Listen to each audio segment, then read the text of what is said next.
All right, so I just got off some coaching calls, and people are wanting to know, how do I grow my youth ministry, kids ministry in 2025? And a couple of thoughts for you, real quick. One is going through your database. Right now is a fantastic time to go through your database from 2024. Who are some students, some kids, some families who showed up in 2024 but have not shown up recently? Okay. And what you're going to do is mine out all of that information. Maybe they visited once, maybe they visited 3 times, maybe they were fairly consistent throughout 2024. But again, right now, as we start 2025, they're not. Well, you can do a couple of things. One, send out a postcard, make a postcard, make it look super cool, promote some things that are coming up that you're about to do, or just, hey, welcome back, come on back, right? On the backside of that, have some families, have some students, have some kids sign it, write a note to these people, right? Then mail that out to all of them. I guarantee you're going to have 100, 200, 300 of these. Okay. So make it look good, get it out there. The second thing you're going to do is you're just going to start methodically going through and calling all of these students, all of these families, and inviting them back to a new series. Hey, 2025, great time to get committed and join, right? So send out a postcard, and then also you're going to make a phone call to all of them. Look through your database and do it a few different ways. Maybe there's some families, some students that are in your church that are not coming to your ministry, but they're in the church. They're committed. Maybe their parents serve, but they're not coming to your ministry. Reach out to them directly. Again, phone calls, text messages. Make a point to meet them in the lobby and talk with them about personally inviting them. Number two is create a culture where you overcome one of the biggest issues, especially in youth ministry, is getting a ride. Okay, so many students would come to your youth ministry if they had a ride. So create a culture where you solve that problem. Okay, so ask some of your young adults, ask some of your current parents, ask some of your current leaders. You, as the point leader, you, as the youth pastor, go and create a culture where you're picking up, dropping off students. Okay, so create a culture where that is normal. There should be a good percentage of students that are attending your youth ministry that are being picked up. I'll just tell you this right now. You will grow your ministry if you create a culture where students are being picked up or dropped off. As a youth pastor, I always was picking up students, dropping off students.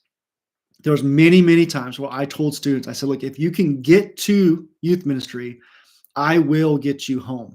All right. So I would personally, there was students that for months and months and months, I would drive. I can think of some students that lived probably 30 minutes from the church. And every single time after youth, I personally drove them home.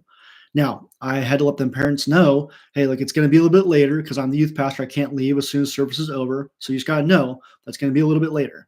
Okay. I had these two brothers, personal story. I had these two brothers that their dad owned Burger Kings in our city. Okay.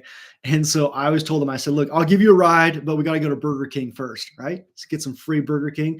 And so every single time after youth, these two brothers, they would wait for us, hang out. Then the three of us, we'd go to Burger King, we'd get some food, and then I'd drive them home. And they lived on the other side of our city. It was not convenient drop off, but I got some free Burger King and I got some time to hang out with them. These are two students that I can guarantee you, I know for a fact that they would not be in our youth ministry if they did not have a ride, but they showed up consistently because they got a ride to youth ministry and I got them home. There was another time where there was a student who wasn't really involved in church.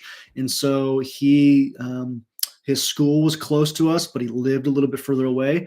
And so I told him to say, hey, just walk over from the school afterwards. You can hang out, and then I'll take you home. And I had so many great opportunities to share Jesus with him, not just during the youth service, but on the drive home. He only lived about 5 minutes from the church, so it was no big deal. He ended up having some major financial issues, and our church was able to get involved in that student's life, providing groceries for that family.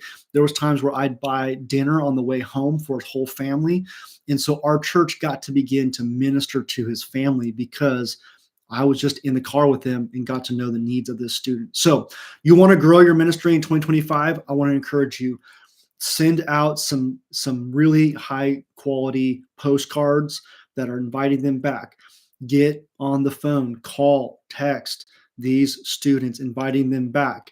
Provide rides for them. And the third thing is this: is on a weekly basis, call students and invite them every single week. Use Planning Center, CCB, whatever you're using. Print out different types of rosters. Students that haven't been here in 6 months, students that have been here for 12 months, students that have been here the last couple of weeks. Um, Geographically, print off different types of rosters and make phone calls every single week. Invite students in, invite some young adult leaders in, come in, and 2 to 3 hours before youth service starts, start calling. And then they make notes on that list: wrong phone number, need a ride, go to another church, only visited because of an event, right? Make notes, and then you can begin to have a really high quality youth roster of students that could potentially come. Call, call, call, call, call, get on the phone. All right, guys, there's just a couple of ways to grow your ministry in 2025.